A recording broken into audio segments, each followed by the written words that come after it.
দেখুন বন্ধুরা, পয়রা বউ নিয়ে একটু বিপদে না আছে হাল্ক। ভিডিওটি শেষ পর্যন্ত দেখুন, অনেক মজা আছে। আর এমন ভিডিও পেতে চাইলে চ্যানেলটি অবশ্যই সাবস্ক্রাইব করে পাশে থাকবেন। লাইক কমেন্ট শেয়ার করতে ভুলবেন না বন্ধুরা।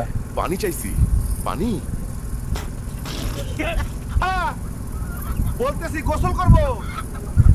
কি বলেন? গরু ধরবো এখনই নাকি?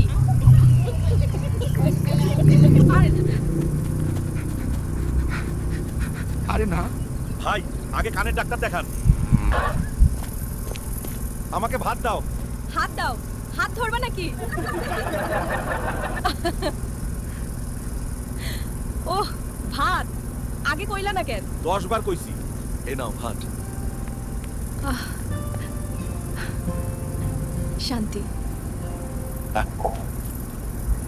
শুনছো, কালকে 50,000 টাকা লাগবে। আমি কিছুই শুনিনি।